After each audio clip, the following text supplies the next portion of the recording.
5 ದಿನ ಪುಸ್ತಕ ಮೇಳ ಮಾಡಿದ್ದಾರೆ. 4.5 ಕೋಟಿ, ಆಲ್ಮೋಸ್ಟ್ 1 crore a ಡೇ ಪುಸ್ತಕ ಮೇಳ ಮಾಡಿದ್ದಕ್ಕೆ, ಪುಸ್ತಕ ತಗೊಳ್ಳಿಲ್ಲ, ಪುಸ್ತಕ ಮೇಳ ಮಾಡಿದ್ದಕ್ಕೆ 4.5 crores for 5 days. ನೀವು ವಿಧಾನಸೌಧ ಹೋದ್ರೆ ಅವ್ರದ್ದು ಅಲ್ಲಿ ಕೂತ್ಕೊಳ್ಳುವಂತದ ಮೇಲೆ ಏನಿದೆ ಅದಲ್ಲೆಲ್ಲ ರೋಸ್ ವುಡ್ ಅಲ್ಲಿ ಬಿಟಿ ಅನ್ನೇನಾದ್ರು ಹೇಳ್ತೇವೆ, ಬಿಟಿ ಅಲ್ಲಿ ಪುನಃ ವಿಷಯ ಮಾಡಿದ್ದಾರೆ, ಅಲ್ಲಿ ಡೆಕೋರೇಷನ್ ಎಲ್ಲ ಮಾಡಿ ಪುನಃ ಅದನ್ನ ಸೌಂದರ್ಯೀಕರಣ ಮಾಡಿದ್ದಾರೆ. ನಾವಿಲ್ಲಿ ಸಣ್ಣ ರೋಡಿಗೆ ಒಂದು ಗುಂಡಿ ತುಂಬಿಸಿಗೆ ತೋಡು ಆಗಿರೋದು, ತೋಡು ಮಾಡ್ಲಿಕ್ಕೆ ದುಡ್ಡು ಕೊಡಿ ಅಂದ್ರೆ ಸರ್ಕಾರದಲ್ಲಿ ದುಡ್ಡಿಲ್ಲ.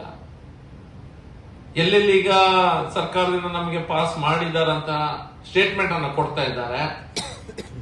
ಯಾರದೇ ದುಡ್ಡು ಬರಲಿಲ್ಲ ಇಷ್ಟವರೆಗೆ, ಸುಮ್ಮನೆ ಸ್ಟೇಟ್ಮೆಂಟ್ ಮಾತ್ರ, ದುಡ್ಡು ಬರ್ತಾನೆ ಇಲ್ಲ, ಪಾಸ್ ಆಗ್ತಾನೆ ಇಲ್ಲ.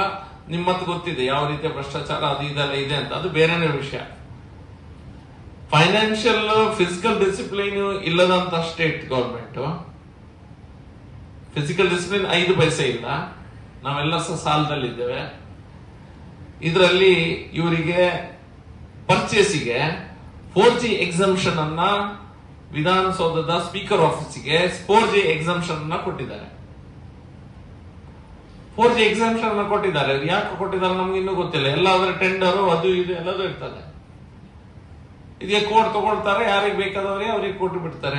ಎಕ್ಸಂಪ್ಷನ್ ಯಾಕೆ ಕೊಟ್ಟಿದ್ದಾರೆ ನಮ್ಗೆ ಇನ್ನೂ ಗೊತ್ತಿಲ್ಲ. ಎಕ್ಸಂಪ್ಷನ್ ಕೊಡ್ಲಿಕ್ಕೆ ಕಾರಣ ಏನು ಗೊತ್ತಿಲ್ಲ. ಇದರಲ್ಲಿ ದೊಡ್ಡದಾದ ಲಿಸ್ಟ್ ಇದೆ, ಇದು ಏನೆಲ್ಲ ಆಗಿದೆ ಅನ್ನುವಂಥದ್ರ ಬಗ್ಗೆ. ಈ ಕೋಟ್ಯಾಂತರ ಖರ್ಚು ಮಾಡಿದ ಮರದ ಬಾಗಿಲು ನಾನು ಈಗ ಹೇಳಿದೆ, ರೋಸ್ ವುಡ್ ಅಲ್ಲಿ ಮಾಡಿದಂತ ಬಾಗಿಲು,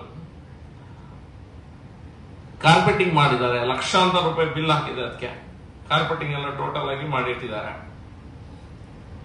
ಈಗ ಇವರ ಮೇಲೆ ಇವರು ಗೌರ್ಮೆಂಟ್ ನಲ್ಲಿ ಇರುವಂತ ಯಾರು ಮುಖ್ಯಮಂತ್ರಿಗಳಿರ್ಬೋದು, ಇವರನ್ನೆಲ್ಲ ಅವ್ರು ಹೇಳಿದಾಗ ಕೇಳ್ಕೊಂಡು ಅವರ ಕೈಗುಂಬೆಯಾಗಿ ಇಷ್ಟರವರೆಗೆ ವರ್ತಿಸ್ತಿದ್ದಾರೆ. ಯಾಕಂದ್ರೆ ಇವರಿಗೆ ಈ ಫಂಡಿಂಗ್ ಎಲ್ಲ ಬೇಕಿದೆ.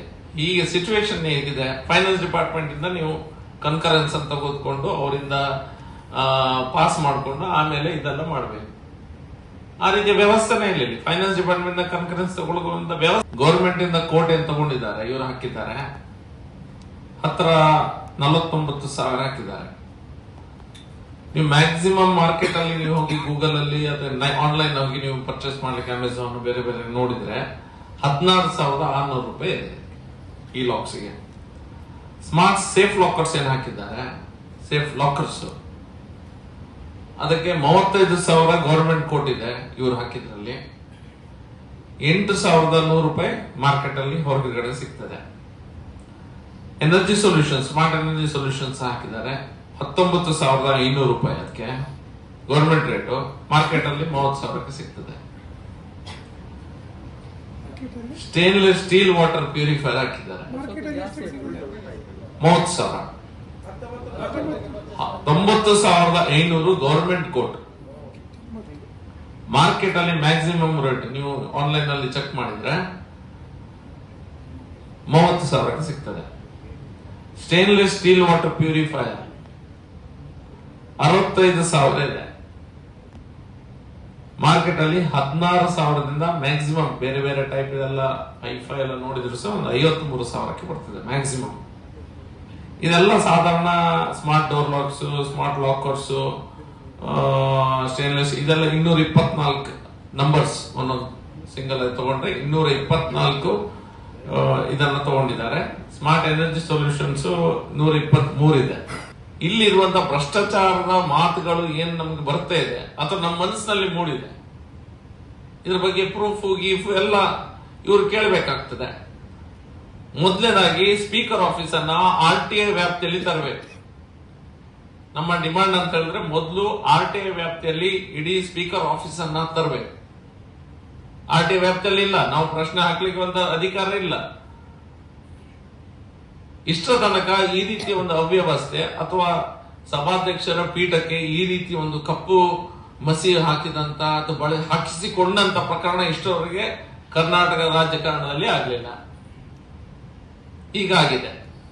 ಮತ್ತೊಂದು ಎರಡನೇ ಡಿಮಾಂಡ್, ಸಿಟ್ಟಿಂಗ್ ಜಡ್ಜಿನ ಮೂಲಕ ಇದೆಲ್ಲ ಹಗರಣಗಳು ಏನು ಬರ್ತಾ ಇದೆ ಮಾಧ್ಯಮದಲ್ಲಿ ಏನು ರಿಪೋರ್ಟ್ ಆಗ್ತಾ ಇದೆ, ನಿಮ್ಮ ನ್ಯೂಸ್ ಪೇಪರ್ಸ್ ಅಲ್ಲಿ ಏನು ಬರ್ತಾ ಇದೆ, ಟಿವಿಗಳಲ್ಲಿ ಬರ್ತಾ ಇದೆ, ಅದರ ಎನ್ಕ್ವೈರಿ ಸಿಟ್ಟಿಂಗ್ ಜಡ್ಜಿನ ಮೂಲಕ ಆಗಬೇಕು. ಅದಾಗಿದೆ ಅಂತ ಯಾರು ಹೇಳಲಿಲ್ಲ ಇಷ್ಟರವರೆಗೆ. His order cannot stand the scrutiny of law. ಹೈಕೋರ್ಟಿಗೆ ಹೋದ್ರೆ, ಸುಪ್ರೀಂ ಕೋರ್ಟಿಗೆ ಹೋಗದೆ ಇದು ಹೋಗ್ತದೆ ಅನ್ನುವಂತ ಗೊತ್ತಿತ್ತು, ಅದನ್ನು ವಾಪಸ್ ತಗೊಂಡ್ರು. ಇದೆಲ್ಲ ಅದನ್ನ ನೋಡುವಾಗ ಇದನ್ನೆಲ್ಲ ಯಾಕೆ ಸಸ್ಪೆಂಡ್ ಮಾಡ್ತಾ ಇದ್ದಾರೆ, ಯಾಕೆ ಮಾಡ್ತಾ ಇದ್ದಾರೆ ಅಂದ್ರೆ ಗೌರ್ಮೆಂಟ್ ಅನ್ನ ಅವ್ರು ಹೇಳಿದಾಗೆ ಕೇಳ್ಕೊಂಡು, ಅವರಿಗೆ ಬೇಕಾದಷ್ಟು ಹಣವನ್ನ ಗೌರ್ಮೆಂಟ್ ತೆಗೆದುಕೊಂಡು 4G ಎಕ್ಸಂಪ್ಷನ್ ತೆಗೆದುಕೊಂಡು ದೊಡ್ಡ ರೀತಿಯ ಭ್ರಷ್ಟಾಚಾರದ ಒಂದು ಸುಳಿವೆಲ್ಲರಿಗೆ ಸಿಗ್ತಿದೆ. ಹಾಗಾಗಿ ಇದರ ಬಗ್ಗೆ ನಾವು ತನಿಖೆಯನ್ನ ಕೇಳ್ತಾ ಇದ್ದೇವೆ.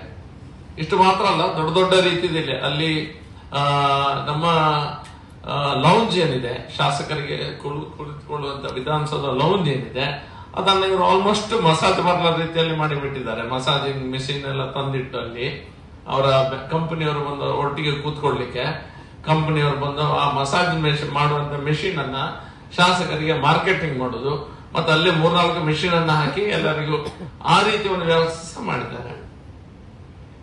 ಅಲ್ಲಿರುವಂತಹ ಎಲ್ಲರಿಗೂ ಸಹ ಫ್ರೀ ಫುಡ್ ಅಂತ ಮಾಡಿದ್ರು. ಫ್ರೀ ಫುಡ್ ಬಂದವರಿಗೆ ಎಲ್ಲರಿಗೂ ಫ್ರೀ ಫುಡ್, ನಮ್ಗೂ ನಿಮ್ಗೆ ಎಲ್ಲರಿಗೂ ಸಹ ಅಲ್ಲಿ ಯಾರು ಒಳಗೆ ಕೊಡ್ತಾರೆ ಅವರಿಗೆ ಫ್ರೀ ಫುಡ್.